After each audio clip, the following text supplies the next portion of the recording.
Boa tarde a todos, a todas.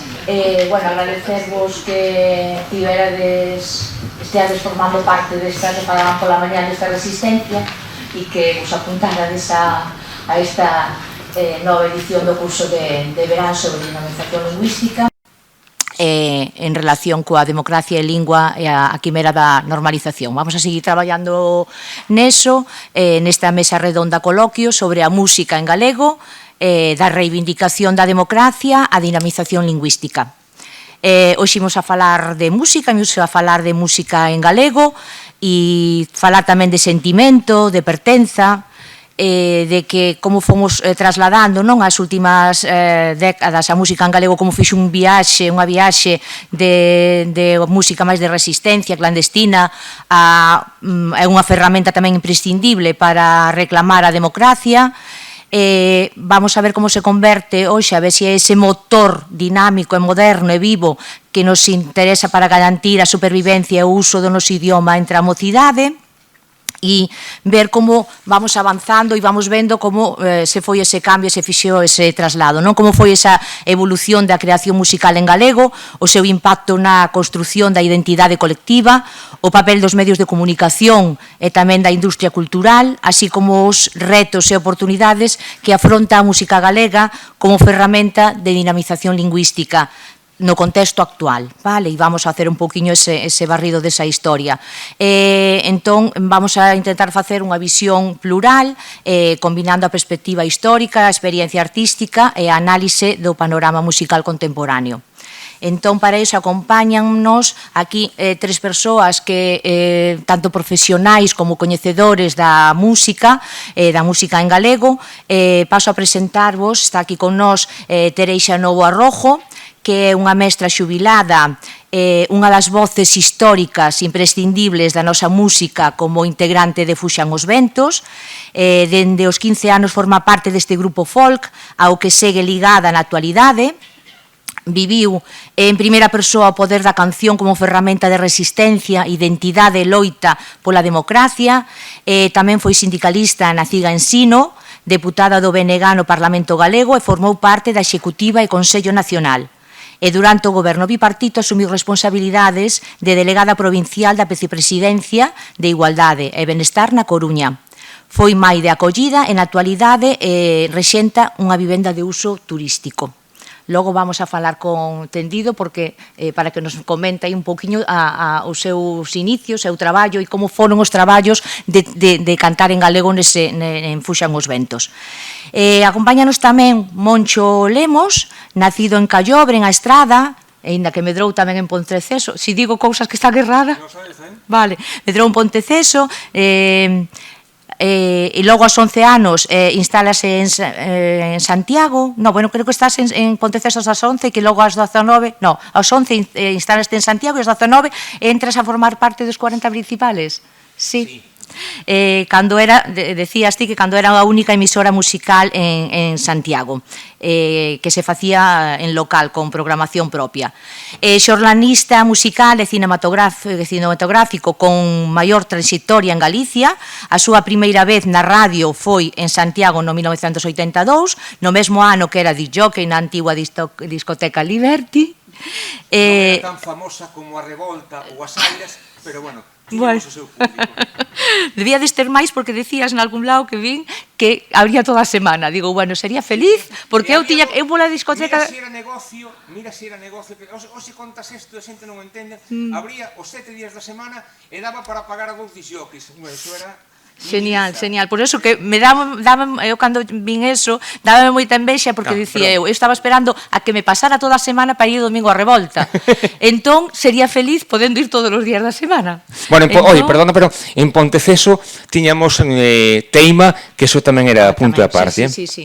Cuidado, con respeto, había moita xente de Carballo que viña a Teima e que viñan ali os sábados. Sí, sí, sí. Bueno, pois despois de de disjockey, despois de traballar noutras emisoras en 1986, entrou na TVG e na Radio Galega. Estivo en informativos, magazines e, sobre todo, en programas de música e cine, coñecido principalmente pola súa dilatada traxectoria na Radio Galega e tamén o seu rol como comentarista do Festival de Cine de Sitges, que aí tamén quedei aí... Cubrindo festivales, esas cousas, sí. Leva máis de 2 décadas á fronte do popular programa musical Fondos Reservados, na Radio Galega, e o seu labor caracterízase polo rescate e a difusión de clásicos da música, analizando como foron evolucionando os hábitos de consumo musical fronte ao entorno digital. Entonces, temos aí tamén moito que contarnos en relación coa música. E logo temos tamén a Aldara Palmeiro Pazos, nace en Santiago de Compostela no ano 1997, é graduada en Publicidade e Relacións Públicas e vinculada á música desde a infancia. Comezou a tocar o violín aos 5 anos e formouse no conservatorio, mantendo sempre unha forte conexión coa música tradicional galega. Logo de ter participado noutros proxectos musicais, actualmente forma parte de Deninjures, vocalista e violinista, un dos grupos da escena actual galega que parte da música tradicional para dialogar coa contemporaneidade. Están a conectar coa mocidade actual a través dunha linguaxe musical moderna e, paralelamente, tamén desenvolve a súa actividade profesional como responsable de comunicación nunha ONG galega de Asociación do Cancro Infanto-Xuvenil de Galicia. Benvida. Bueno, quería agradecervos aos tres a convidación que viñerades hoxe aquí a falar da música en galego e ver tamén esa dinamización, esa normalización lingüística, non? Porque entendemos, e creo que tamén yo recollín aí tamén a Aldara, que en algún lado decía que a lingua e a música eran inseparables. Pois entón, un pouquiño o que vos pedía así un pouco no principio para empezar e que sea isto así tamén distendido, inda que temos esta hora para facer o coloquio, pois non sei quen dos tres quere empezar, pero un pouco contar esa vivencia, os primeiros inicios, non sei se teréis, se queres empezar a contarnos algo. Eu non teño ningún inconvinte en empezar. O que pasa que eu párame, porque empezo e non sei parar, entón se temos unha hora, a mellor é como eu sola. Vale, vou mirando os tempos, porque, claro, así como falamos de Fuxan os Ventos, que arrinca no ano 1972, logo temos a Deninjures, que ten as súas orixes na Foliada da Fonsagrada en 2017, non? Entonces, aí sí que podemos facer un pouco un barrido, entonces, para comparar un pouquiño os inicios de un grupo e do outro. Vale, pois moitas grazas a todos e a todas por estar aí e moitas grazas por terme convidado a esta charla coloquio. Eu quero sinalar unha cousa, ya que eu non son estudiosa de nada, nin da historia, nin da música, nin do idioma. Polo tanto, o que podo falar é da miña experiencia persoal e do que fun vivindo, vendo e racionalizando, non? Eu nazo nunha aldea dos Ancares, no concello de Lugo, na provincia de Lugo, en concreto no concello das Nogais, en Doncos, en donde vivo hasta que vou a estudiar os 10 anos a Lugo, pero que regreso todas as vacacións ata que me casei e marchei facer a miña vida propia, non?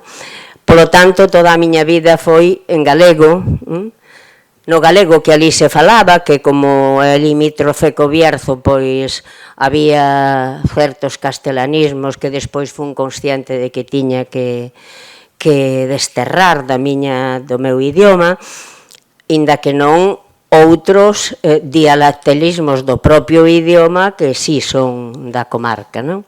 Eu nunca decía pantalóns, sempre decía pantalois, e de repente veñome para Lugo ou para Santiago e empezo a decir pantalóns. Non, eu quero decir pantalois, porque eso non é un castelanismo. Pero a miña sorpresa, naquel momento, foi o primeiro batacazo así, semiconsciente que tiven eu co idioma, é que a mestra, unha das mestras que tiven, a última coa que tiven escola en Doncos, era unha veciña miña, nova, Eu era unha nena, ela xa era mestra, pero era nova. E entón, eu non entendía que cando entrábamos na escola, todas, daquela eran nenos e nenas, tiñamos que falar en castelán, pero despois eu atopábame por ela polos camiños e falábamos en galego, como non era de outra maneira. Entón, a min aquelo non é que me marcara definitivamente, pero realmente fíxome pensar moito. Incluso un día cheguei a preguntar e dixenlle: Mercedes, pero por que cando estamos por fora falamos galego?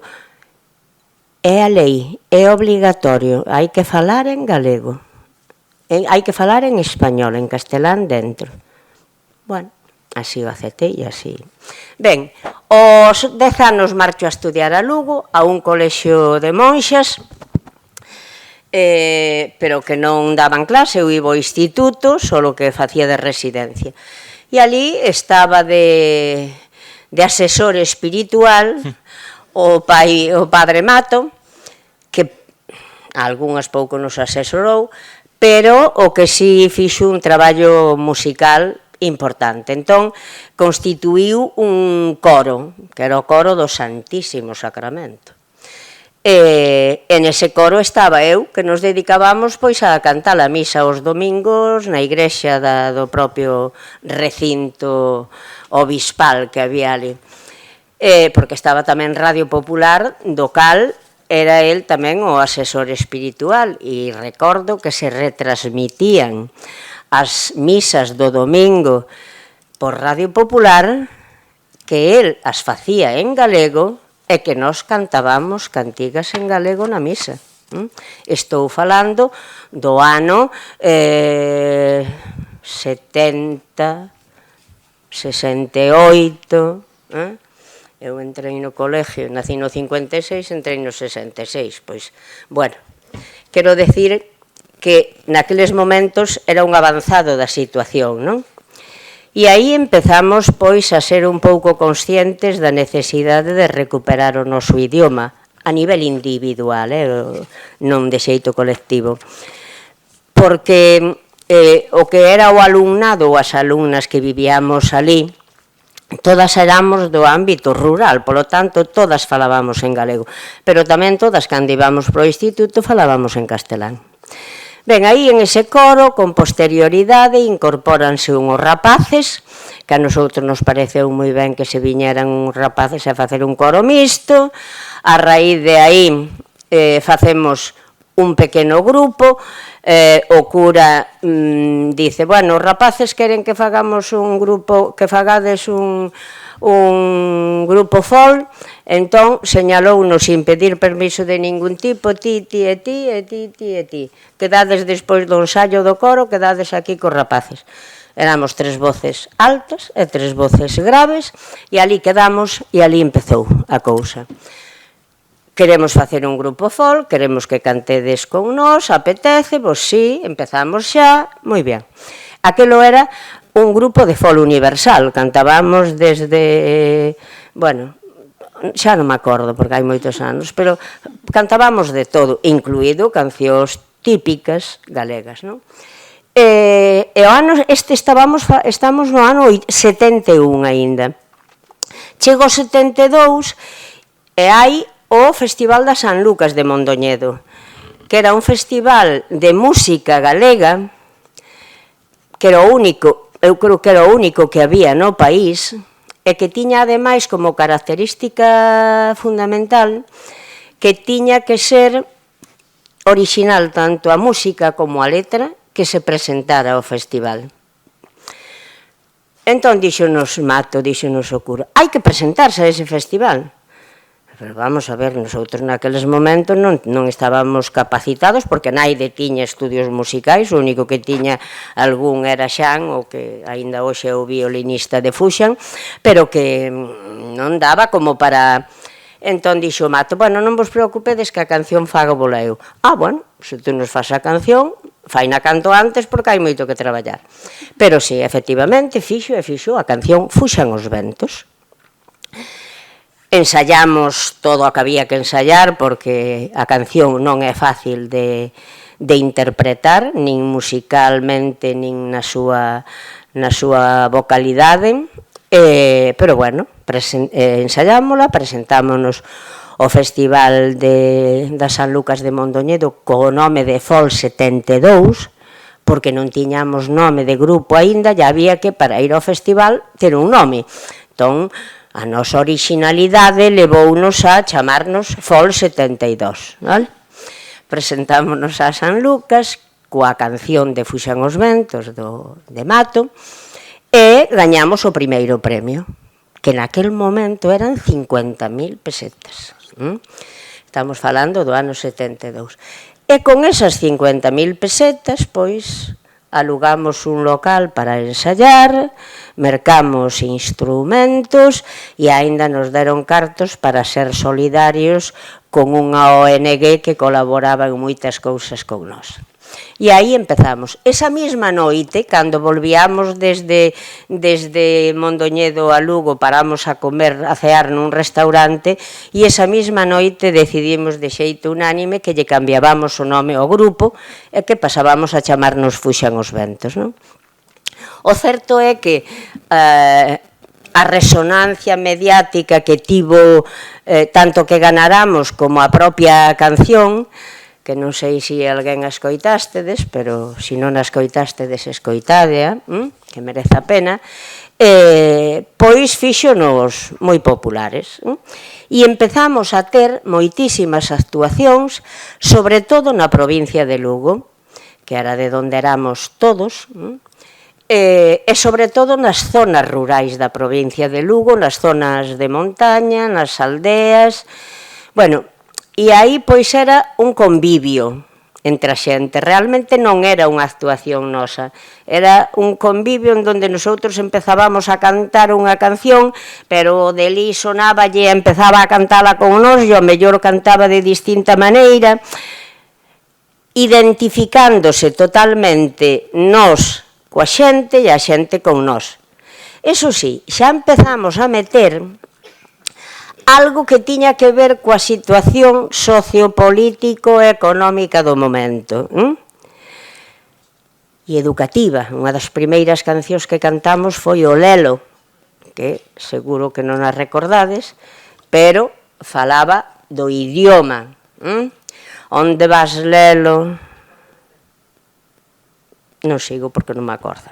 Paco, vou intentar e perder o tempo. Ben, falaba de un neno que iba á escola e que chegaba á escola e non entendía nada, porque o mestre, o pau chamalle palo e o chansuelo, que decía que non quería ir á escola, que para andar cos zocos na terra non necesitaba aquel idioma, non? E a xente sentíase lóxicamente identificado con eso e cantábamos cantigas sobre a migración, sobre a problemática toda que tiñamos, sobre as ansias de liberdade e canción, moita canción tradicional. E ao final da actuación sempre nos quedábamos a recoller cancións, a falar coa xente, a preguntarlle se sabían máis cancións. Sempre había algún de nós ou algunha de nós con unha grabadora para poder aproveitar o momento, e se non había ninguén ali, pois ao mellor nos decían: oi, pois que pena que hoxe non viñera fulanita ou fulanito que viven non sei onde, que sabe moitísimas cancións antiguas e todas en galego. Nos tomábamos nota da dirección da persoa e noutro momento íbamos ali a recollerlle. E así pasaron pois moitos anos en donde cada vez fomos collendo máis consciencia coa situación na que vivíamos e tamén co idioma, chegando un momento a que non se cantaba ningunha, porque ata 84 tiñamos algunha canción en castelán. A partir do 84 xa non cantamos, decidimos que só se cantaba en galego. E así seguimos. Despois, lóxicamente, ampliouse o noso ámbito de actuación. Hai que facerlles un recoñecemento polo que fixeron pola música e polo idioma, pola cultura en xeral, pero pola música e polo idioma, as diferentes asociacións culturais que se constituíron por todo o país, que algunhas siguen a hoxe en día en vigor, porque gracias a elas, pois, fomos quen de poder ir a moitos sitios a cantar, porque o que era a oficialidade pública non contaba con nós para nada, máis ben todo o contrario, é dicir, nos vivimos aínda a época da censura, en donde, bueno, pois en todas as actuacións sabíamos que había alguén, algún segurata ou algún da secreta que estaba controlando as actuacións. Había que primeiro pasar todas as letras que ibas a cantar polo goberno civil e poñíanche un cuño censurado, no censurado, censurado, no censurado. E si cantabas algunha que estaba censurada, pois non podías, porque podíante, inda que sempre facíamos algo de...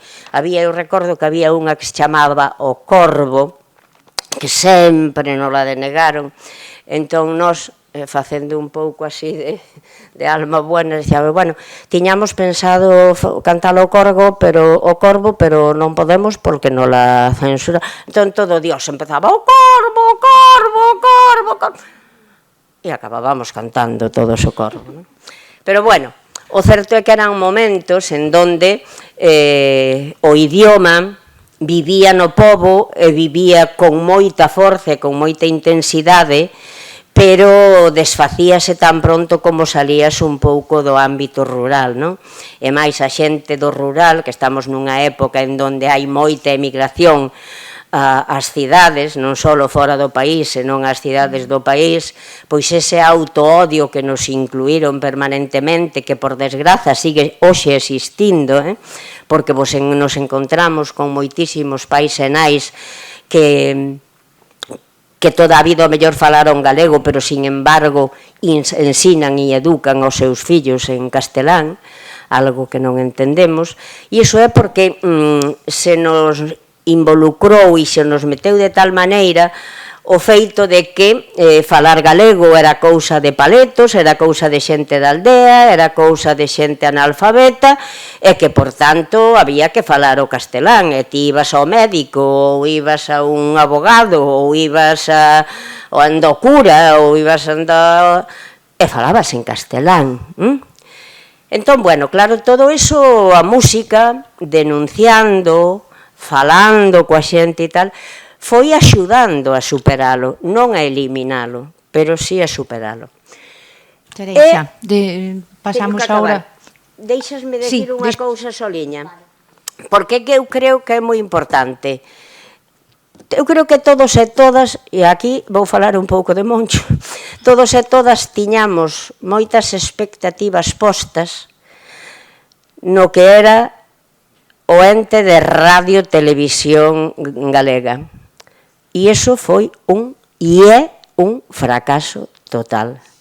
Non valeu nin vale para o que foi creado, que foi para potenciar o idioma, a identidade deste país, a cultura, e é vergonzoso escoitar a televisión ou ver a televisión e escoitar a radio. Non só non se fala en moitos programas en galego, sino que o galego que se fala en outros é de vergonza. Que alguén pense que na televisión española podería haber un programa como o dos xoves, ese tan famoso que... como se chama? Land Rover. De vergonza allea. Hai todos os días, que bien, eu é que non a vexo, decidín que non había. Ou escoitar a segunda canle de música da galega. Eu aí teño feito experiencias de ir no coche e poñer a segunda canle de música, Radio Galega Música, e contabilizar o tempo que tardaban en poñer unha canción galega. A maior parte das veces non chegaba a escoitala, e outras, como mínimo, cada hora poñían o mellor unha, e nunca unha canción que fose realmente do país. senón que era, pois, unha charangadita ou algo polo estilo. Polo tanto, eu creo que o máis importante a poñer de manifesto hoxe é o labor negativo, consciente, contra o noso idioma e contra a nosa cultura que está facendo a televisión pública e a radio pública de Galicia.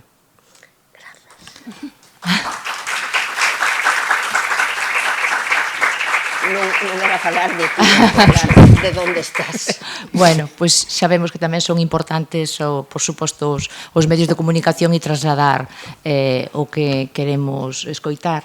E agora doulle a palabra, non sei se Aldara nos quere un pouco trasladar como é a vivencia agora, este novo que agora comentaba tamén Tereixa de que non se oía nos medios a música en galego, pero vemos agora un novo repunte, ou vemos despois de que pasou o fenómeno Tanxugueira, se pode chamar así, pois que eu digo porque outro día no San Xoán estuvo aquí no Velouro, e xa antes no Valsiña Fest tamén estuvo elegido, e a verdade, o día do San Xoán aquilo era, vamos, independentemente que logo podenche gustar máis ou menos as letras, e podenche gustar máis ou menos, pero que os nosos rapaces de 12, 13, 14 anos quixeran ir a escoitar música en galego, pois eu creo que é un importante paso a ter en conta, non? Entonces non sei se aí Aldara nos pode comentar un pouquiño.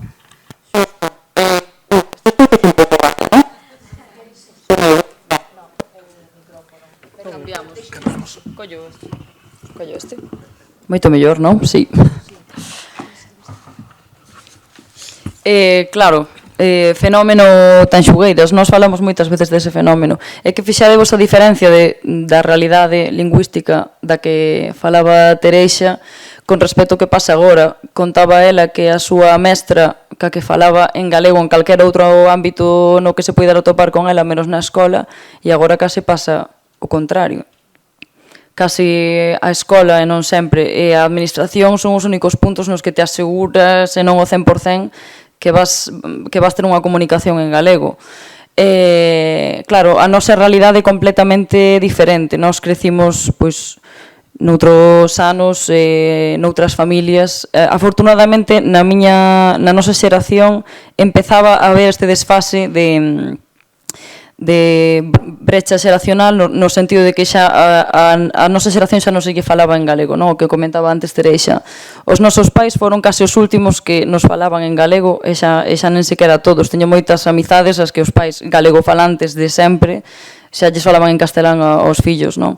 Nese sentido, claro, eu teño unha nai filóloga, filóloga de filoloxía galega, a miña casa estaba como moi...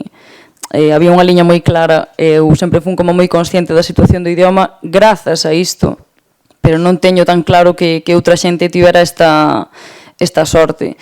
O noso grupo de Ninjures nace nun contexto moito máis amable, vou dicir, non en todos os sentidos, pero máis amable que Fuxan, non? Xa había grupos profesionais que tiñan xa unha traxectoria, xa había alguén a quen mirar, sobre todo grazas ás Tanxugueiras, non? Este fenómeno, de repente xa hai como un estilo marcado de como profesionalizarte na música, ou que pasos hai que seguir para poder facer música e poder exportar tamén esa música, vivir dunha música que fase, que é música feita en galego. Nós facemos música en galego por moitos motivos. O primeiro, pola vinculación coa música tradicional. Non podería ser de outro xeito. Non poderíamos cantar en castelán, non poderíamos cantar en outro idioma, en outra lingua que non fora a galega. E despois, polo convencemento que temos no grupo cada un de nós, e moita xente, afortunadamente, agora, que está empezando con proxectos en galego, de que é unha lingua que nos sirve para comunicar, non? Que ao final a normalización tamén pasa por iso, por falar en galego de calquera temática, en calquera estilo de música, non son os proxectos que están vinculados ao mundo tradicional. Elegido, no Velouro, Kid Mount, son exemplos de rapaces e rapazas que están no mundo do urbano, que agora están arrasando, pero que é unha barbaridade o que moven eses rapaces en redes sociais, en concertos. chama moito a atención precisamente pola utilización que teñen da lingua, que máis pasa calquera tipo de reivindicación, utilizan o galego como lingua vehicular, punto e final. Non pretenden reivindicar nada, ou polo menos non de forma consciente, sino porque utilizan o galego polo mero feito de que son galegos e é o idioma no que viven, no que falan e no que sinten. Vamos falar un pouco máis todos, non? Entón, creo que é un pouco así. Sí, nada, non te preocupes. Moncho... Unha cousa, Aldara. Compartimos. Eu corto rápido. Vamos a ver, eu non creo no fenómeno tanxugueiras. Vamos a ver, as tanxugueiras existían moito antes de ir a la mierda esa, con permiso, de Eurovisión. Que pasa? Que aquí naida as poñía. Non se escoitaban puntualmente, e iso que levaron os premios da música galega, pero xa existían e víase que tiñan futuro e víase que vivían o que levaban dentro. Pero tuvo que vir alguén, tuveron que ir fora, para que alguén aquí a recoñecera como propio e fixeron un moi bo, fixeron moito beneficio á xente nova, porque senón non as coñecería. Pero o fenómeno existía antes, e se a administración pública deste país e os medios públicos deste país tiveran un mínimo de cariño e de idea de potenciar o noso, as tanxugueiras serían un fenómeno, pero xa antes. Perdón. Nada. O teu funciona. Moncho, non sei se queres a raíz un pouco dos comentarios que fixeron agora en relación coa... No, vamos a Radio charlar Galega. así entre todos un poquinho. Bueno, primeiro quero darlle unha boa noticia a Tereixa, que mellor non sei se sabe. Non sei se coñecedes unha discográfica que se chama Ramalama, que é unha discográfica especializada en recuperar material de arquivo e discos históricos da historia, sobre todo do pop español. Bueno, non sei se Tereixa sabe esta historia, pero un dos discos máis vendidos de Ramalama é precisamente o disco que sacaron de Fuxan os Ventos. É un disco que tivo moitísimo éxito. Supoño que non sei se coñecedes a un xornalista que se chama José Ramón Pardo, que é o que dirixe esta discográfica, e así unha vez falando con él sempre comentaba, bueno, o disco de todos estos que editamos, de grandes éxitos da recuperación de formatos da historia do pop español, o disco máis vendido é o disco de Fuxan os Ventos. É un disco que tivo moito éxito porque venderon moitísimo fora de España. Foi un disco que venderon moitísimo supoño que aí xogaría moitísimo o papel da migración, o papel de toda esa xeración que creceu coa vosa música, que agora, bueno, ten 60, 70 anos. Entón, pois, a verdade é que creo que é unha boa noticia. Logo, en relación co que decía dos medios públicos, a ver, vos contar unha cousa que, bueno, non sei se Teresa sabe. Eu empecé a traballar na Radio Galega precisamente gracias a un compañeiro de Tereixa, que era o director de musicais da Radio Galega, que era José Luis Freire, que afortunadamente xa está xubilado. Entón eu, o primeiro programa que fixen levaba moito tempo traballando na televisión. Entón, cando empecé a facer este programa de oldies, de fondos reservados, foi precisamente un encargo do teu compañeiro de José Luis Freire, que xa está, eso afortunadamente leva, creo que 2 anos e medio xubilado. O sea que, bueno, independentemente das percepcións, eu teño unha percepción un pouco distinta. Despois, se queredes falamos do tema, pero, bueno, que aquí a relación entre Fuxan os Ventos e un servidor, pois é unha relación que xa ven así dende hai moito... Eu non falaba da túa. Xa, dende aí. Pero, bueno, contestaba, como me pide así que conteste, pois contesto en relación con isto. Logo tamén, Teresa, non sei se o comentou, que estaba aquí apuntando unhas cousas, conectando un pouco co que ti decías, hai unha labor que é moi importante, que fixechedes vos en Fuxan os Ventos, que é esa historia de eso de ir recuperando cancións tradicionais e cancións que se iban perdendo e que logo vos ibades grabando, e logo ese feito de que gravarades esas cancións, pois era un patrimonio realmente único, e unha maneira de que todo eso non se perdera cando esta xeración desaparecera. falo do caso de Fusión os Ventos porque foi moi significativo, porque gravaba cunha discográfica nacional. Entón, esos discos... Primeiro, sí. Entón, despois Ruadas, sí. Pero eso que permitía que estos discos, por exemplo, sonaran moitísimo fora de Galicia. Eu recordo, por exemplo, aqueles programas que nos anos 70, primeiros 80, que se facían moito en distintas emisoras locais que tiñan programas para emigración, falo do País Vasco e de Cataluña, sobre todo, ali sonaban moitísimo estas cancións de grupos como era o caso de Fusión os Ventos.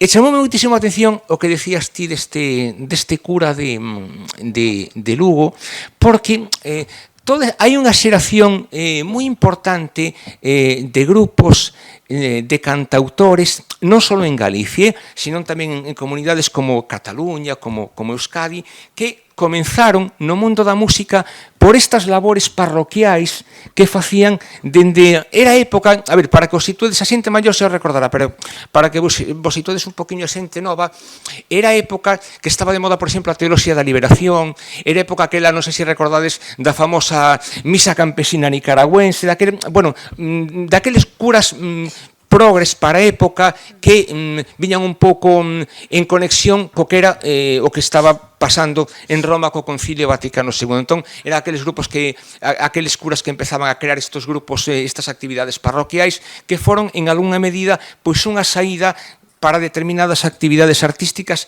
entre elas o mundo da música. Tamén me chama moito a atención, que estuve aquí tomando notas porque, claro, activei a memoria co que ti decías, ti falas, por exemplo, de Radio Popular de Lugo. Había unha emisora que foi moi importante en Galicia, que era Radio Popular de Vigo. Para explicar isto, hai que contar que non é a COPE de agora. As emisoras de Radio Popular eran emisoras parroquiais, entón non tiña nada que ver Radio Popular de Logroño con Radio Popular de Vigo ou Radio Popular de Vigo con Radio Popular de Sevilla. Eran emisoras que xestionaba cada parroquia, o obispado, efectivamente. Entón, aí, claro, dependías do que o obispo de turno, que se lle interesaba unha cousa ou lle interesaba outra.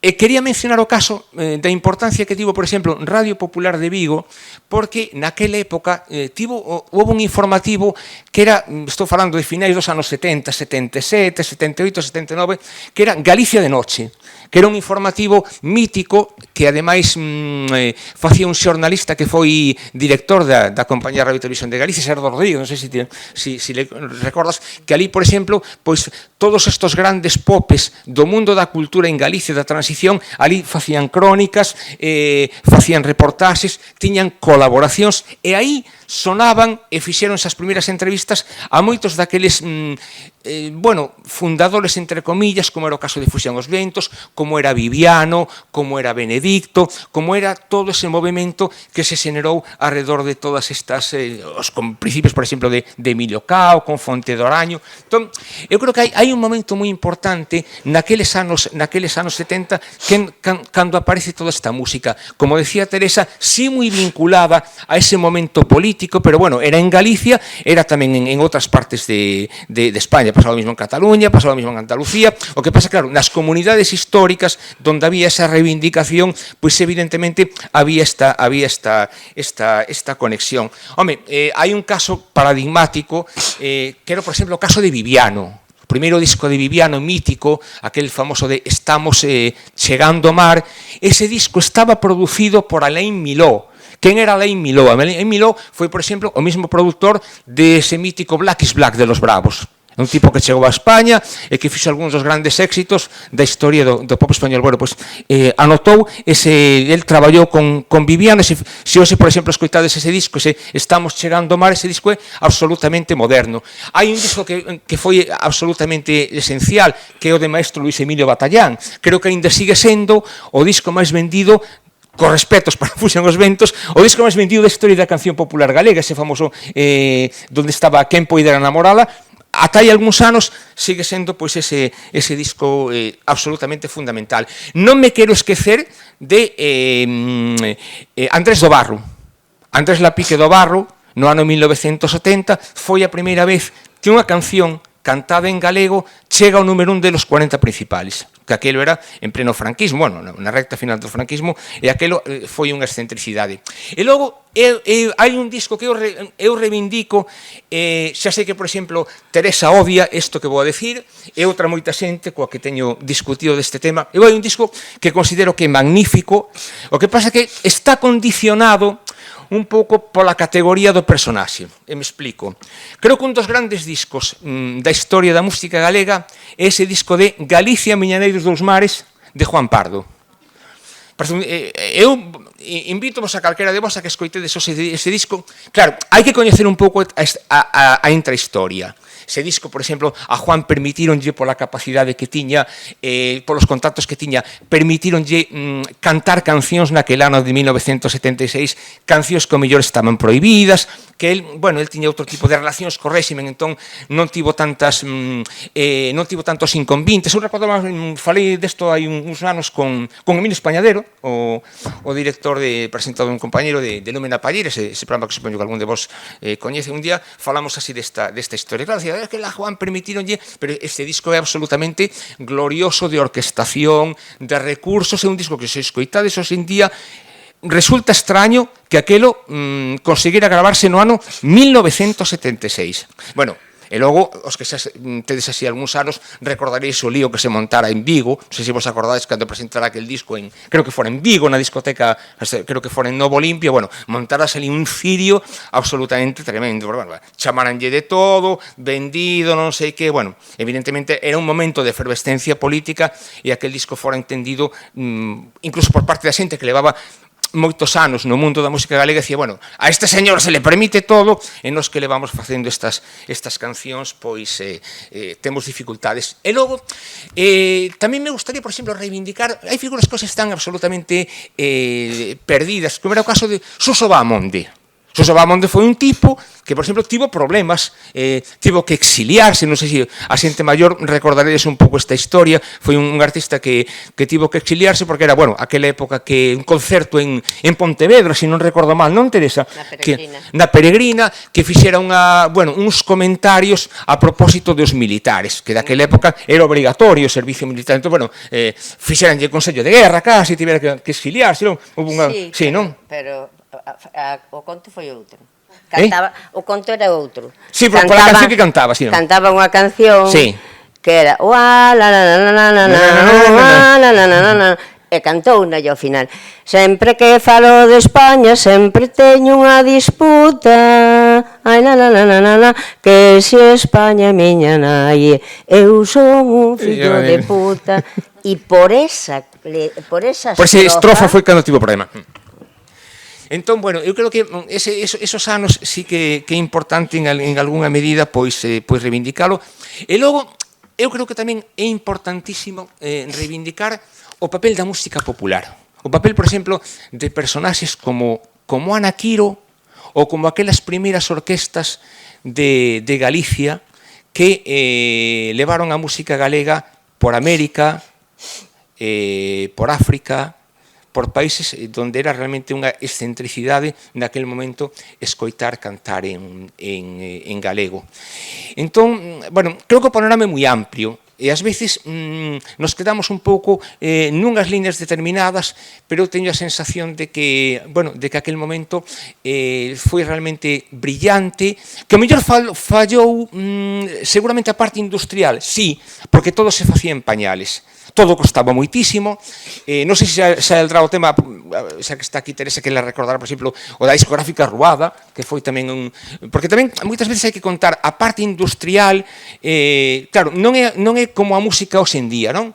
Que hoxe posa a túa canción en internet, te redes sociais, pero aquel momento, se non dispoñías dunha industria, era realmente difícil e complicado chegar ao público. E logo, eu creo que hai algo que é fundamental, que é o seguinte, hoxe en día, Aldara sabe desto, van a escoitar a artistas cantando en galego, xente que habitualmente non fala galego. Isto non pasaba no ano 78, 79. O sea, a música en galego, sobre todo de determinados artistas, estaba impepinablemente pegada a unha cor política, a un sentimento nacionalista, a un sentimento, bueno, de certa idea de esquerdas do país. O sea, un artista tiña un perfil máis que transversal. Sí. Entón, creo que nese sentido, eso creo que é importante tamén. É un exemplo de normalización. Eu creo que eso creo que é un exemplo de normalización. Bueno, nada, deixei aquí estas pinceladas, pero creo que o importante é que interactuemos e que comentemos así algunhas cousas, non? Para rematar, que logo queríamos facer unha rolda de se alguén quere facer algunha pregunta tanto a Tereixa como a Aldara ou a Moncho. Eu que sí que quería comentar agora, deixarvos así un poquinho para que reflexionarades ao mellor os tres, que sí que falamos un pouco de, se fixemos un percorrido, non, de inicios como de Fuxan os Ventos e logo tamén como de Ninjures, que é máis actual, e falábamos dese boom, e eu creo que sí que hai esa potencia, ese sentimento máis de pertenza a Galicia, pero eu creo que un pouco polo que estuve mirando e tamén algúns estudos que xa hai, que non se traduce automáticamente no aumento de falantes. Que pensades vos? Que isto é así, que se pode de alguna maneira que sí que hai que aproveitar un pouco tamén este boom que está vindo e esta nova, que decía, estes que veñen a escoitar música que ao mellor non son galegofalantes, pero que sí que hai que aproveitar que irán vir. E como vos decía eu antes, creo que hai alumnos e alumnas que nunca virían ao mellor a escoitar música en galego, incluso nas aulas moitas veces dicías, vamos a poñer algo en galego, e profesores de galego dime, bueno, pois polo menos agora temos algúns outros referentes, non? Eso tradúcese automáticamente nun aumento de uso do galego? Aí o deixo para os tres. Mira, é unha cousa que nos preguntan un montón a nós, porque como esta nova fornada de grupos e de proxectos que facemos música en galego, e claro, a sensación é de que todo está fenomenal, tes como un impulso e unha positividade de cara ao idioma que a veces que te fai pensar cousas que non son. É dicir, unha situación moi habitual que pasa na xente que ven a nosos concertos é que ven falando castelán. Efectivamente, non hai ese vínculo no sentido de que non hai un perfil concreto que te escoite. Bueno, sempre se pode sacar un perfil, pero quero dicir que non toda a xente que escoita agora un artista está cortada polo mesmo patrón, non? Hai un pouco de variedade nese sentido. Chega a nos xente que nunca falou en galego, e a raíz da música que escoita, porque nos descubra a nós, porque empeza a escoitar Baiuca, porque empeza a escoitar as fillas de Casandra, porque empeza a escoitar as vacas, porque empeza a escoitar moitos outros proxectos, e cambia ao galego. Entón, isto a nos que nos leva a pensar, claro, que está habendo un cambio a favor do idioma do galego, pero é que a realidade e os datos están dicindo completamente o contrario. Eu non quero ser aquí negativa, nin quero dar unha visión super augurar un mal futuro para a lingua, pero os datos son o que son, entón fai falta que chegue xente nova, fai falta chegar a xente nova, non? Eu creo que ese é un dos principais retos o que nos enfrontamos agora, porque aí é onde está o cambio, non? Si xa pasa esa brecha na que a nosa xeración xa non se nos falou en galego, se xa non hai unha conexión coa cultura, coa música, co cine, co teatro, co que sexa, desvinculámonos completamente coa lingua. Entón, vexo que a xente fala máis galego, vexo a pequena escala, como nunha relación directa coa xente, co público, con xente que incluso que nos escribe, porque non se atreve a contar a súa historia pois cando nos ve, pero que nos escribe a través de redes sociais e que nos conta. Grazas a vos empecé a falar galego, grazas a vos puiden facer o cambio pois coa miña familia, no? Que é justamente un sector que a veces costa moito facer o cambio do idioma, e unha cousa que se vive é super bonito escoitar iso, non? Ver que ti promoves o cambio lingüístico dunha persoa, pero creo que fai falta seguir traballando desde todos os ámbitos donde se pode falar, non só na música, iso no cine, nas escolas, nos medios públicos, en todos os lados, para poder revertir a situación, porque é a única forma, un compromiso real de todas as persoas que estamos involucradas nisto. Non quero ser negativa, pero espero que poidamos cambiálo, pero vexo que non ten unha relación directa. hai máis xente que nos escoita, que escoita música en galego, pero non hai máis falantes. É unha cosa que non entendo. Bueno, eu creo que eso é certo que dice Aldara, pero creo que se ten que consolidar. É algo que se ten que consolidar. Hai moita máis xente involucrada en todo o que supón a cultura popular e, por tanto, bueno, ti daste conta de que escoitas cantar a unha persoa en galego, pero que cando se dá a volta, pois falache en castelán, non? Pero, bueno, esperemos que todo eso se vaya consolidando. Cando eu teño a sensación, non teño os estudios, porque xa desde aquela se foron perdendo falantes, pero que si conseguimos, con moita xente, revalorizar o propio. É dicir, toda aquela xente que nos escoitaba, que por certo nos concertos de Fuxan era interxeneracional totalmente, porque ademais onde máis actuamos foi nas discotecas, nas festas tradicionais, e ali había de todo. E efectivamente, que alguén riba do escenario reivindique o teu, cante o que tú cantas na casa, o mellor un día de farra, eso fixo revalorizar o propio, e aí houbo moita xente que se identificou con nós, que se identificou consigo mesmo e que si recuperou o idioma. E agora a nós tamén nos lo dicen moita xente. Dicir, eu falo galego gracias a que meus pais non paraban de darme a paliza escoitando no radio casé do coche a Fuxan os ventos, non? E iso efectivamente, pois bueno, é o fenómeno que está pasando agora con... Que pasa? Que agora temos outros medios que son as redes sociais, e as redes sociais poden ser moi boas ou moi perniciosas, non? Eu antes esquecíme de falar de Voces Ceibes, é dicir, Voces Ceibes foi un elemento fundamental nos inicios da música galega. Musicaron moitísimos poetas e poetisas galegos, foron moi importantes, pero había un problema que despois resultou ser un problema político, incluso partidista, e é que Voces Ceibes reivindicaba a caída do franquismo, reivindicaba a liberdade, reivindicaba a democracia, pero non reivindicaba o noso país para nada. E aí houbo un confronto importante entre os que sí reivindicábamos o mesmo que reivindicaba Voces Ceibes, por eso nunca cantaron tampouco prácticamente nada que tivera que ver coa música tradicional. Non quixeron xamais incorporar a gaita, era algo que decían que eso era da sección femenina e que non se podía incorporar a gaita.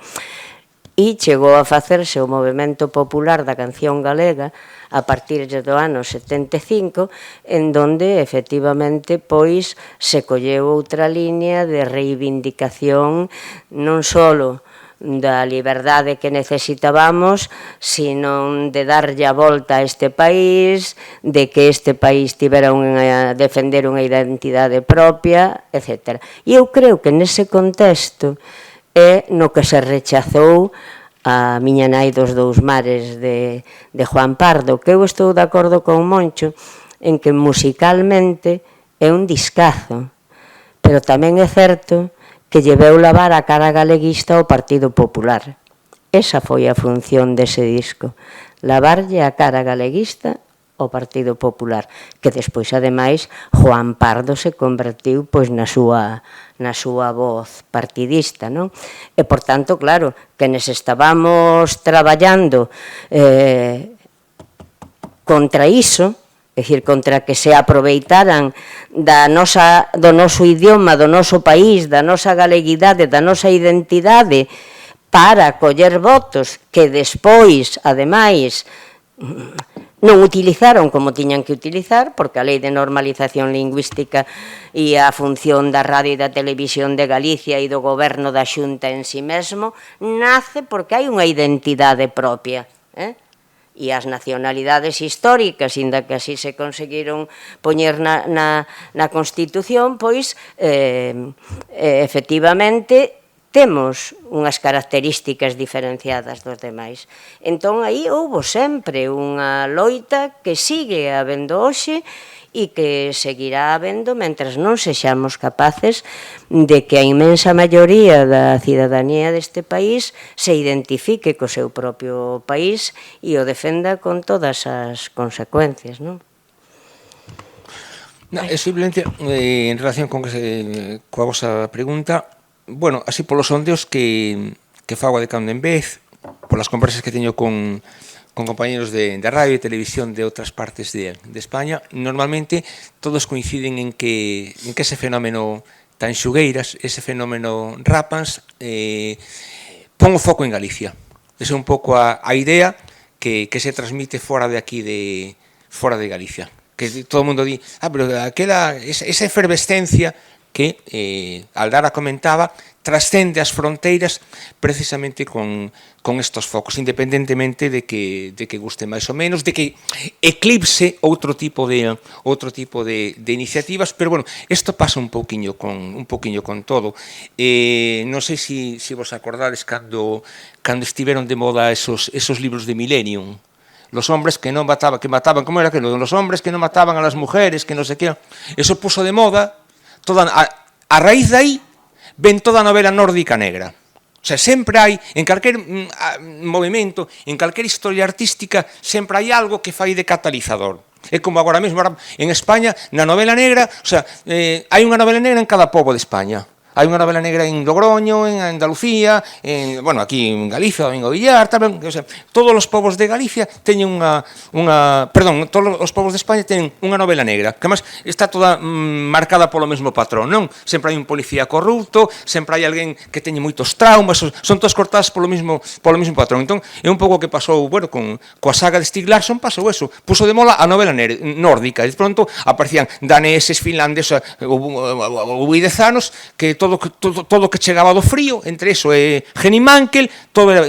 Entón, claro, é bo e malo? Bueno, pon o foco, entón eso permite unha certa visibilidade que ao mellor non existía. Por eso eu contaba antes a Teresa o tema de Fuxan os ventos desa reedición de Ramalama, non? Que de pronto, claro, para estas cousas eu nunca son crítico e creo que sirven, independentemente de que gusten máis ou menos, sirven e poñen ese escaparate, ainda que sempre estas cousas, claro, hai que velas con, bueno, nada de branco e negro, todo ten unhas distintas perspectivas. Entón, bueno, eu de principio creo que non é malo, non? Independentemente que logo sexa criticable, que nos guste máis ou menos, ou que teña como todo matices, claro.